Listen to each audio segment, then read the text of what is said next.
नमस्ते बच्चों। अपने कक्षा 10 विषय विज्ञान और इसमें चौथा जो लेसन है कार्बन तथा उसके यौगिक वो कर रहे हैं। इसमें अपने 4 भाग कर चुके हैं, तो 5वां जो भाग है वो शुरू करते हैं। तो देखो, अपने शुरू करते हैं कुछ महत्वपूर्ण कार्बनिक यौगिक। इसमें सबसे पहले है एथेनॉल। एथेनॉल के गुणधर्म देखते हैं क्या है। इसके पहले भौतिक गुण देखते हैं। भौतिक गुण क्या है? एथेनॉल एक रंगहीन द्रव होता है। इसे अल्कोहल भी कहते हैं। इसका कोई रंग नहीं होता। ये कैसा होता है? रंगहीन होता है और इसे अल्कोहल भी कहते हैं। यह एक अच्छा विलायक है। एथेनॉल क्या है? एक अच्छा विलायक है।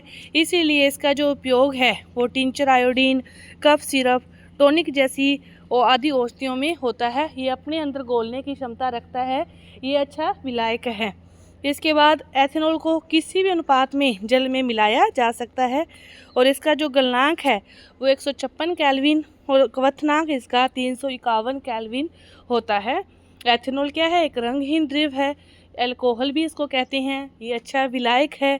इसका उपयोग औषधियों में, टिंचर, आयोडीन में किया जाता है।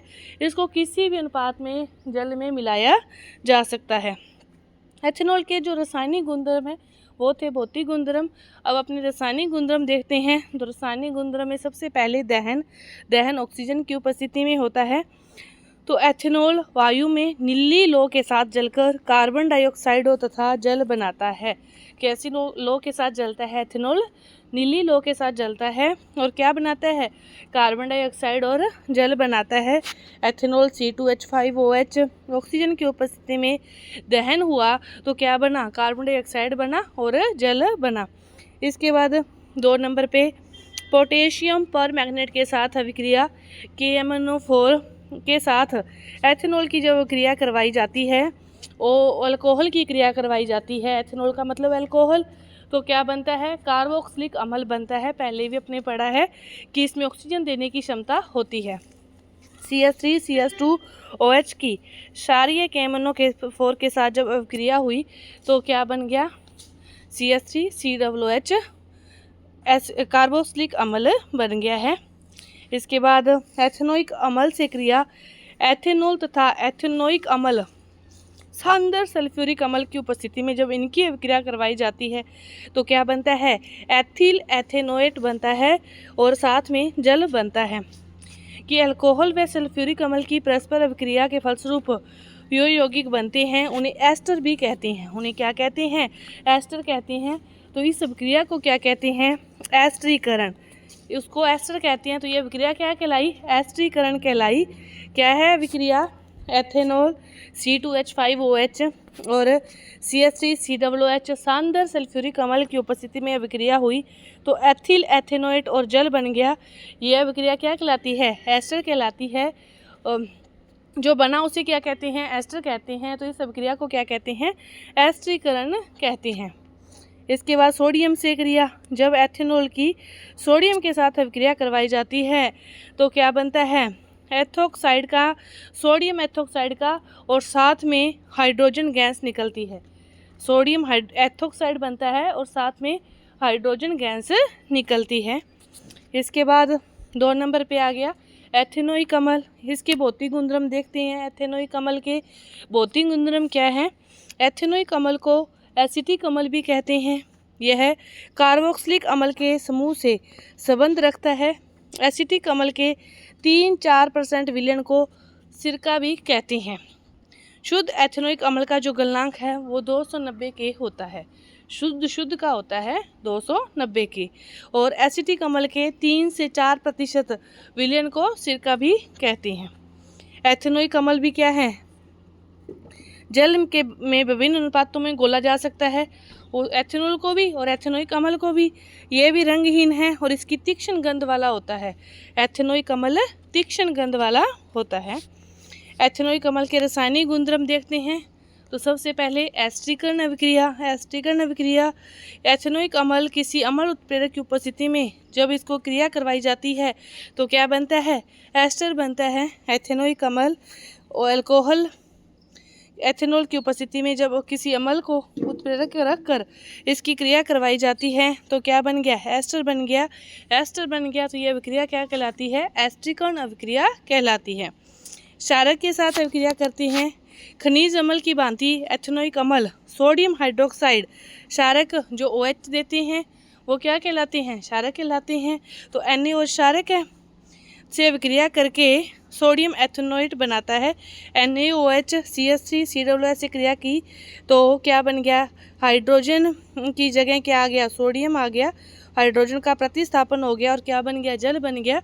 तो CH3 COONA क्या बन गया, सोडियम एथेनोएट बन गया। तो ये क्षारक के साथ अभिक्रिया है। इसके बाद कार्बोनेट एवं हाइड्रोजन कार्बोनेट के साथ अभिक्रिया, कार्बोनेट Na2CO3 और हाइड्रोजन कार्बोनेट NaHCO3। एथेनोइक अम्ल कार्बोनेट व सोडियम हाइड्रोजन कार्बोनेट से अभिक्रिया करके लवण कार्बन डाइऑक्साइड और जल बनाता है। एक लवण बनता है, एक कार्बन डाइऑक्साइड गैस और एक जल बनाता है। इस अभिक्रिया में उत्पन्न लवण को सोडियम एसीटेट कहते हैं। सोडियम पाया जाता है तो क्या कहलाती है, सोडियम एसीटेट कहलाती है। मतलब हाइड्रोजन की जगह प्रतिस्थापन होके क्या बन जाता है, सोडियम आ जाता है। इसमें भी हाइड्रोजन की जगह क्या आ जाएगा, सोडियम आ जाएगा और साथ में CO2 कार्बन डाइऑक्साइड गैस निकलती है, साथ में जल और साथ में लवण। लवण को क्या कहते हैं, सोडियम एसीटेट कहते हैं।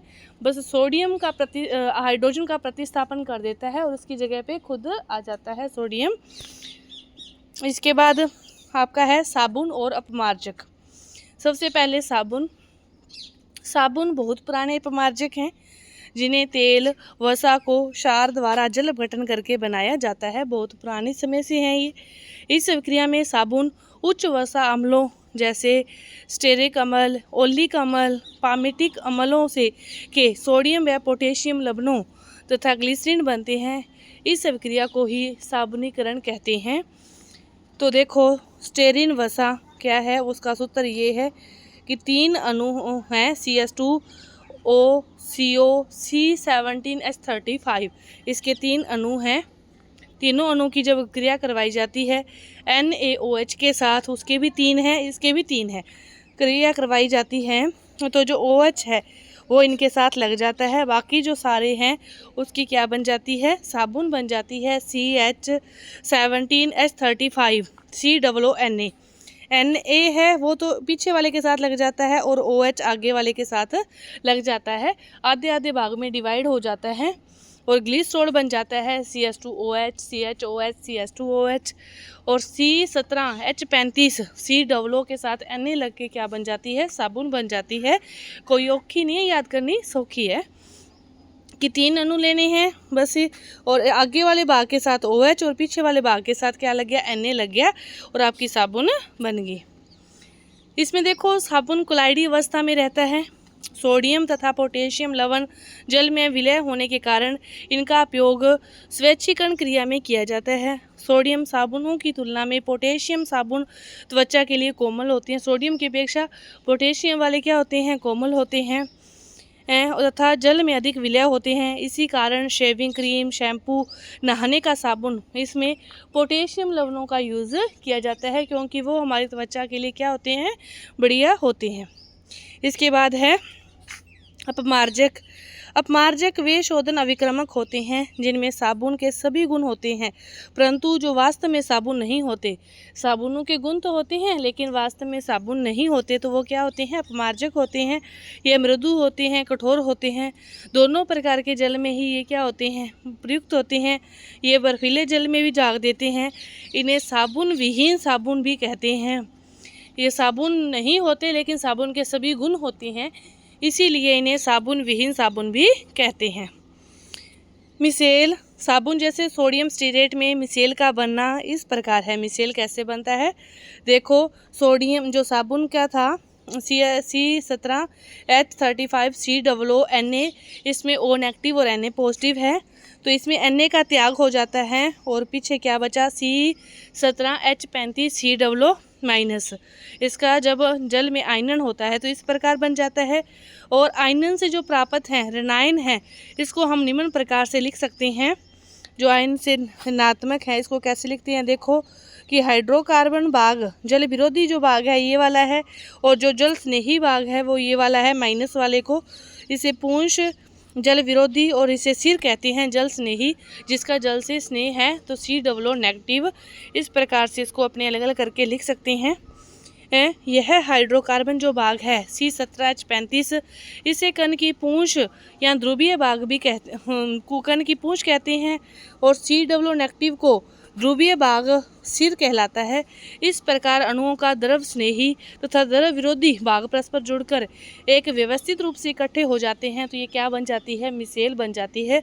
कि एक तो द्रव विरोधी है, ये जल स्नेही है, ये विरोधी है, तो दोनों मिलकर एक कण का निर्माण कर लेते हैं व्यवस्थित होकर, तो इसे क्या कहते हैं, मिसेल का निर्माण हो जाता है। ये इस प्रकार से इसका चित्र है।